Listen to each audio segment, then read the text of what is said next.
most authors pray that someday somebody will try to ban their book, because one of the best ways to guarantee that you're going to get attention for a book is to say, we are banning this book. You can't put it on the shelves. You can't read it. You can't talk about it.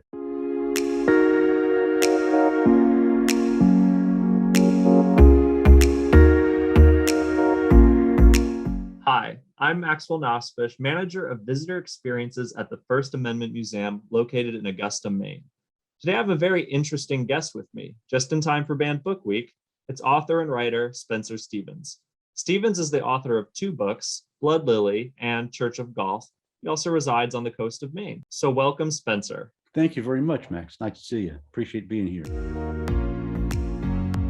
Why do you think the First Amendment is important? What's its purpose and goal? If we as a nation hope to be able to have conversations about ways to actually improve our nation, to improve our way of life, to solve problems, we have to be able to be honest with each other. We have to be able to be forthright in criticisms of existing governors, existing presidents, existing members of Congress, what have you.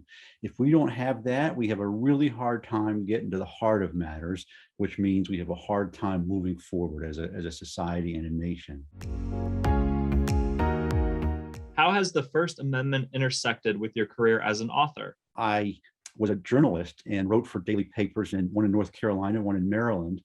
And I wrote tons of stories that were critical of fill in the blank, some existing source of authority. And without the First Amendment, I could not have written those stories.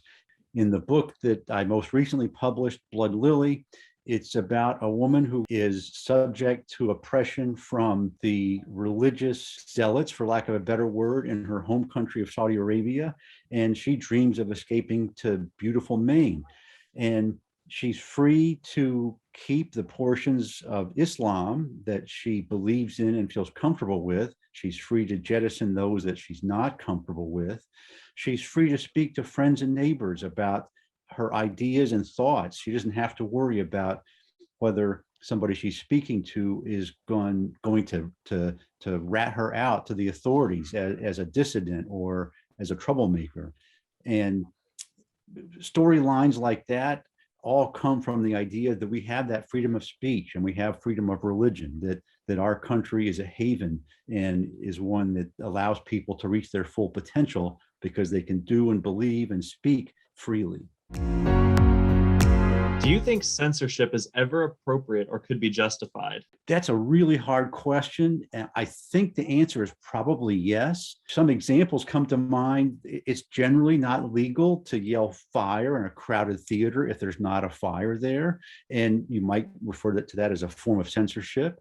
There are occasions when there are military plans or sensitive plans that, if revealed publicly, might endanger the lives of people who are involved in trying to do positive things, saving lives. There may be cases like that where it is permissible. I think most of us would agree. Give me your thoughts on on banning books or the idea of banning books. It's a wonderful way to get people interested in the book and wondering what it is they're missing out on. As a practice, it's terrible. It's destructive. People seem to have the idea that if they take this printed material and chuck it in the trash can, nobody will know about it. Nobody will talk about it. You can kill the idea, which is obviously quite false. The wider availability that books have, the better off we are. One of the most popular places in America to ban books are in prisons. And I just get angry when I hear that, because there's nobody in this country who benefits more from an opportunity to read, to expand their thinking and their mind than the people who are sitting in prison, who have been segregated from society and are looking for a way back in. Outside your role as an author, how do you exercise your First Amendment rights on a daily basis? I do it by talking on video phone calls with Max and expressing my opinion about legal matters. I do it when I go to town council meetings and I stand up and speak about plans that are before the city council. Every day when you open your mouth and you speak and offer opinions or ideas, you are exercising your First Amendment rights. And that's what I do every day. It is an important guide to everything that happens in our society. We have to be able to speak our minds. We have to have that freedom. And without it, we are at a significant disadvantage.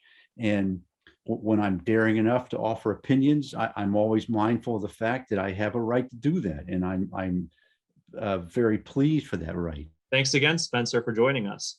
Thank you, Max. Appreciate the chance to talk.